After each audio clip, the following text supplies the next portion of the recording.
Yes guys, how's it going? Welcome back to a new video and a little bit of a different background for you guys today. As you can see, I am currently in London, stood outside of King's Cross. A little bit different to the last time I was here. Last time there was a lot more black and white shirts than there are this time when I was down here for the Carabao Cup final, which was an incredible weekend, by the way. And I am going to give you a little whistle-stop tour in this video today, so be sure to stick around. But as I say, despite the fact there was a lot more Newcastle tops, it's a lot warmer this time. It was freezing last time. I'm able to stand here in a t-shirt comfortably.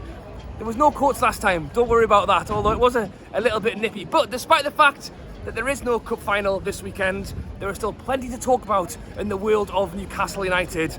The Daily Mail reporting that Newcastle are in talks with the Italian legend Leonardo Bonucci. That's right, the 36-year-old centre-back from Juventus is reportedly in talks over a move to Newcastle United. It's understood that he wants one final big move before the end of his career. Could Newcastle be the destination for him? We'll talk about that in this video. Alongside that, Tonali has officially arrived at St James's Park. Great to see him at the stadium with his black and white shirt officially part of the club. And Harvey Barnes, a player still being heavily talked about at the club. The Guardian actually reporting for a fee of around 50 million, which does seem a little bit out there. We'll get into all of that, but first, let's find somewhere a little bit quieter to get into this video. Okay, look at that lovely sunshine up there. It wasn't this nice when I was here last time.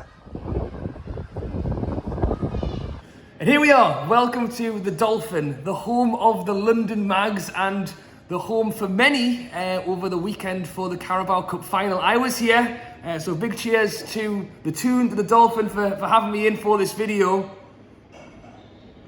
It's great to come in and relive that memory of that weekend. Obviously, we didn't go on and win, which was unfortunate, but I tell you what, it was a hell of a weekend. Some of the best moments I had, to be honest, was actually in this pub before we even got to the final. So it's great to be back, and it's great to talk a little bit about what's going on with Newcastle right here, right now, as we hope to crack on for another big season and hopefully, who knows, maybe make it to another final and maybe even win something. But the big news at the moment is that Tonali officially arrived at St James's Park. The big news coming out yesterday was that he boarded his plane from Milan. He got on the plane, he landed at Newcastle Airport, and the question was, where was he going? Was he going to go to the training ground? Was he going to go to St James's Park? Well, the answer was neither.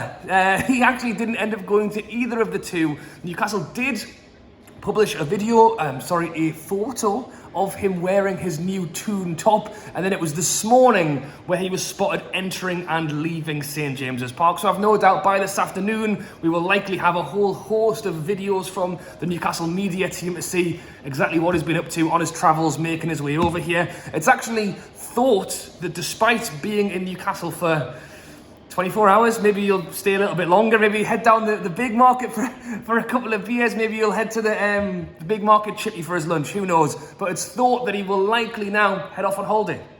He's finished the season with Milan.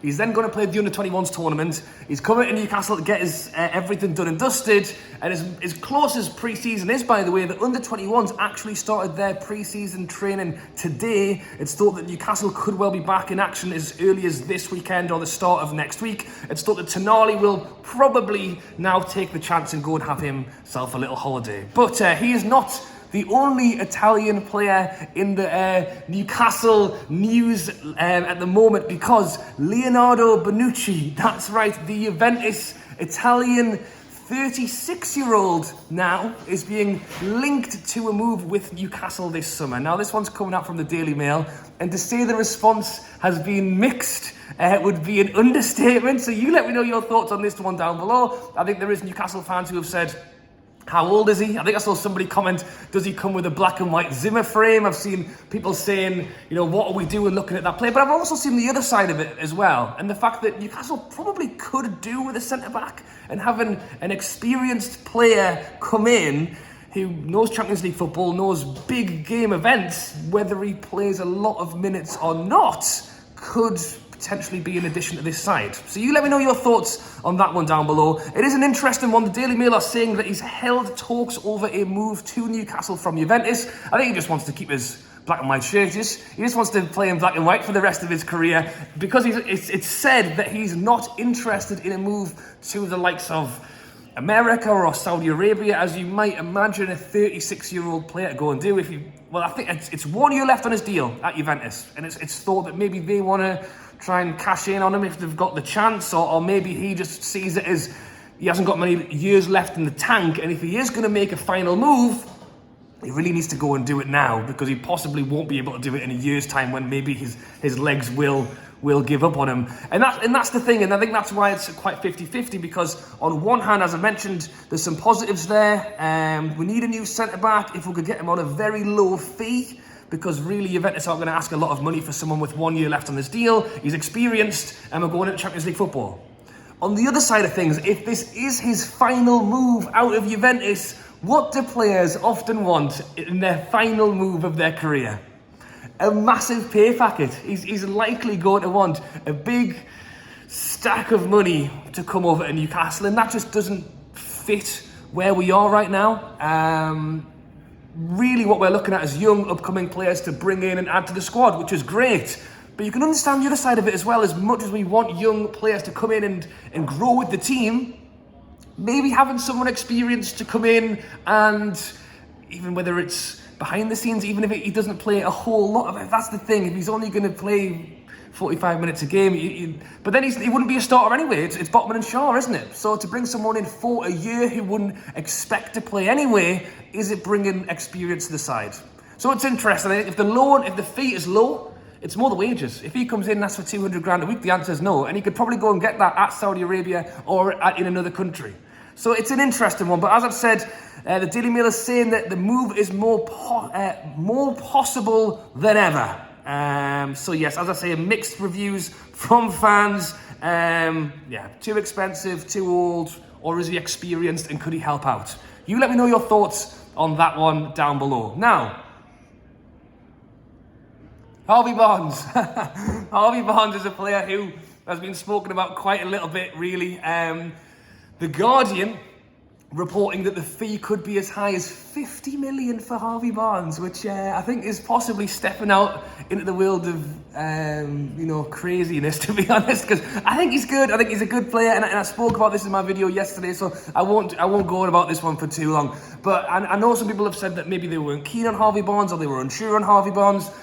He scored 13 goals last season in a team that got relegated. That is only 5 goals less than Wilson. It's more than Isak. It's more than Almiron. It's more than anyone else on our side. If you're bringing someone in who's going to score 13 goals in a season in a side that's playing really well and creates way more chances, has way more attacks on goal, you're talking for a left-sided player, could potentially play on the right, could potentially play as a 10, to be scoring potentially more than 13 goals. That's Premier League as well. That isn't in cups and everything else.